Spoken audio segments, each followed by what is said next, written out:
sant nañu yàlla ndax dañoo jël décision bu am solo ci politique. Décision bi mooy ànd ak Mamadou Thiaw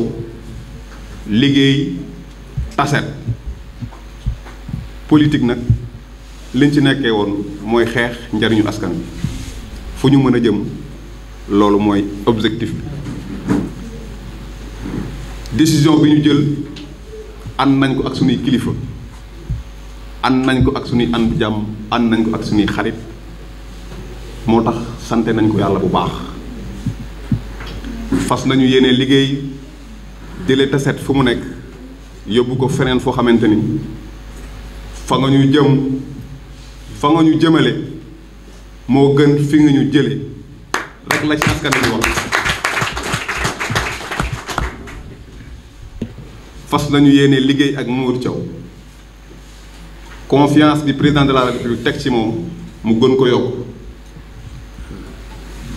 yokk ndax nag xale la te politique fi ñu toll xale yi dañoo war a jël seen cër moo tax ñu fas yéene ànd ak moom liggéey pour taset liggéey pour intérêt département bi liggéey pour Sénégal ndax PNDL yemul taset yemul Thiès Sénégal gépp la. am nañu yéene liggéey fépp foo xamante ni confiance boobu président Macky Sall teg na ko ci loxoom doomu taset ànd ak moom confirmer son leadership confirmer ne am nañu doomu taset bu mën a liggéey pour Sénégal gépp jëm kanam. En tout cas sant nañu ñëpp fas nañu yéene liggéey suba ak ngoon guddi ak bëccëg comme nuñ ko doon defee duñ ci tay duñ ci sonn ndax loolu la sunu boroom def ci ñun ba ñu nekkee xale ba léegi liggéey rek ndax sunuy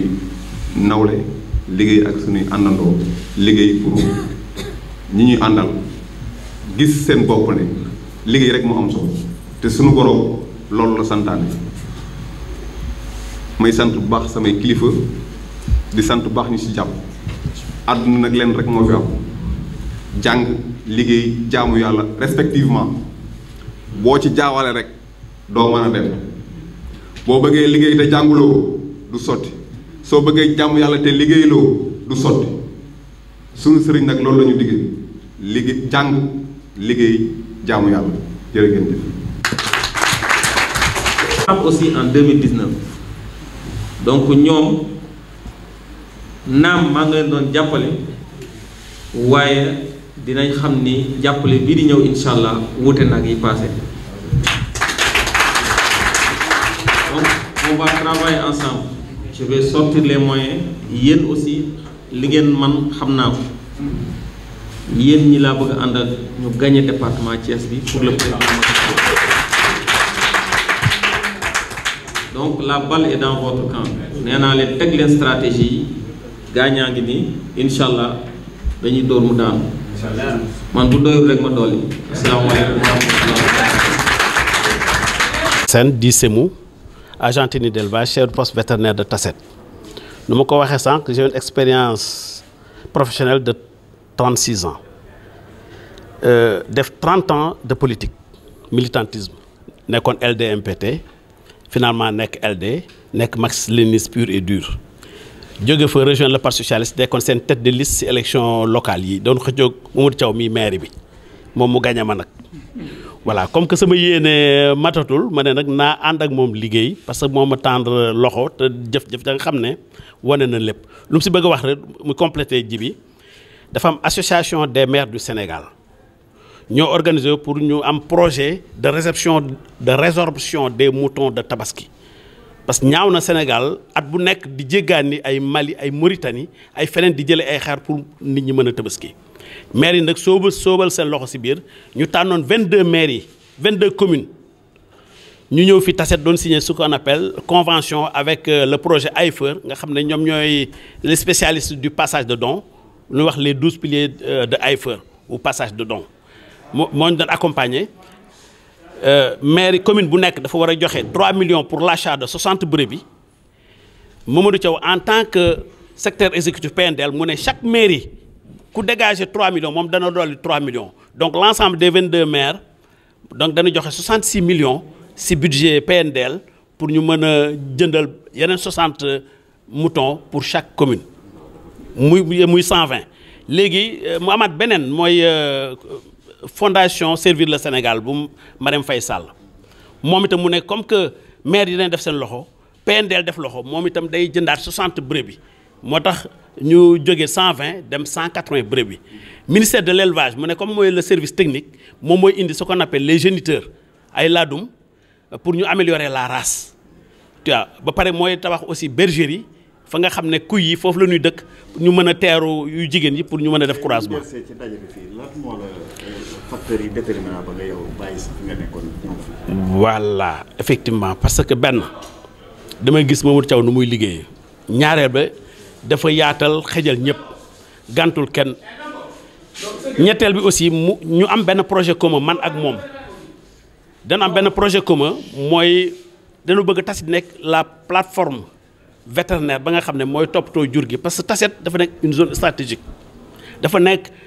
équidistant de Thiès et de Mbour 22 kilomètres nga dem Thiès 22 kilomètres nga dem Mbour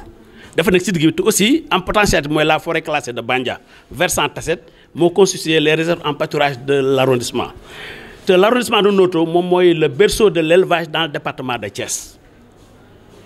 jur gi bu nu xewee fële fii la ñu daw nëbb si bu nu bëggee faju fii la ñu war a ñëw faju parce que fii la lekk bi ne moo tax ñu bëgg a créer lu ñuy wax benn complexe pastoral cabinet vétérinaire ak garab yëpp yu si aju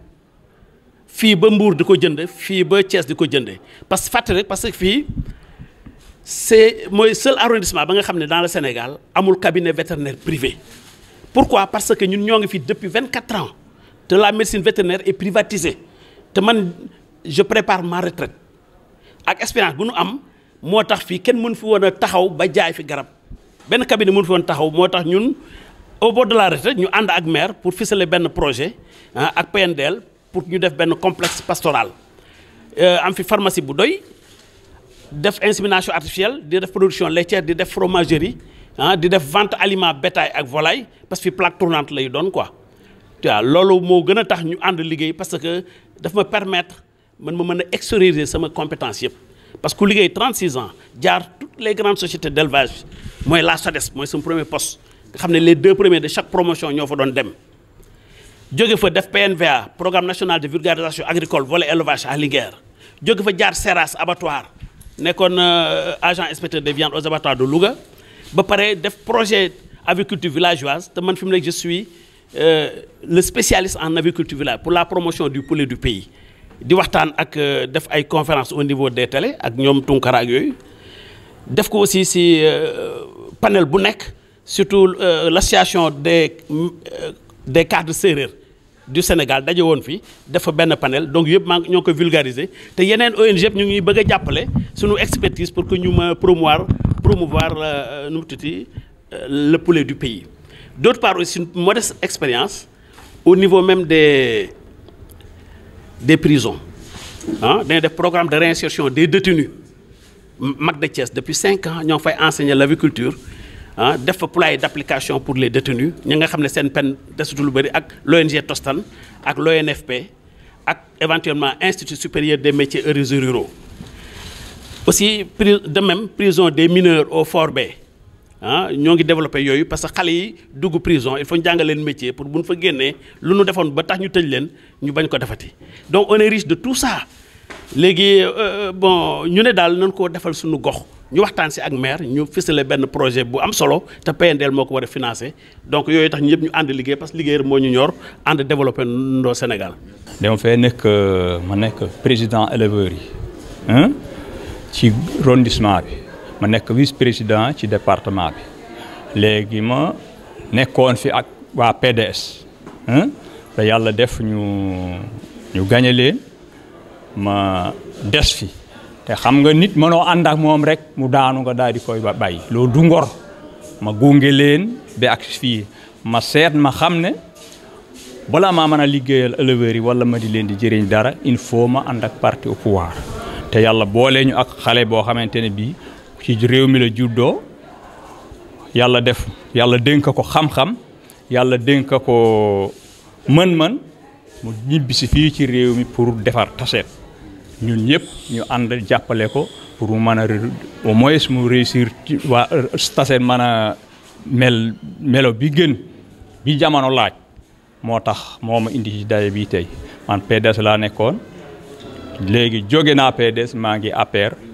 rien Mamadou Thiaw ndax moom moo ñëw ci gox bi dëkk ci gox bi di doomi gox bi di liggéeyal gox bi ci zahiran ak ci baatinatan kon lii moo ma indi ma ñëwoon fii tey. doon da nga am naqar boo am fee da nga gis non amu ak ñoom benn naqar dama leen doon gunge rek pour botal sama ngor waaye bi ñu daanoo rek moo jékki-jékki woon dem loolu sama ngor day des moo tax ma gunge ko ba fii ma ne leen nag léegi maa ngi liggéeyali waa Tassette waaw te kenn mënta liggéeyal waa Tassette te du da nga ànd ak Mamadou Thiaw ci gox bi moo ma indi fii tey ma doon def sama déclaration di leen di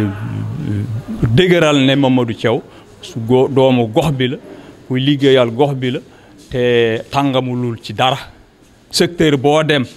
am na lu mu fa def surtout élevage ndax bokki démb rek lañ fi maye téeméeri xar ak juróom-ñett fukk yoo xam ne dañ koy joxe ci gox yi léegi ñi néew doole ñoo ci gën a bénéficié wu nag waaw te defe naa ne loolu liy suqali élevage la bokk ndax dañoo xalaat ne at mu ne tabaski day manqué ci réew mi ñu def boobu xalaat ñoom waa maire yi ci Sénégal yëpp ñu d'accord ci ñu indi boobu programme léegi ñoom am na ci téeméeri xar ak juróom-ñett fukk am na ñeenti kuy yoo xam ne ñu ngi leen placé fii ci biir commune Tassette léegi programme bi ñi ci bokk du Tassette rek fii ba Kaolack fii ba Koungheul fii ba fii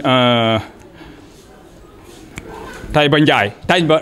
Taïba Niassène ñoo ñëpp bokkoon nañu fi ñu def fi benn séminaire Thiès pour ci waa affaire xar yooyu defe naa ne mu ngi ci yoon incha allah léegi mu agsi waaw waxtaan naa ci ak maire nee na ma daal daanaka programme bi pare na voilà campagne bee jeex xar yi dinañ ñëw incha allah ñu placé leen fii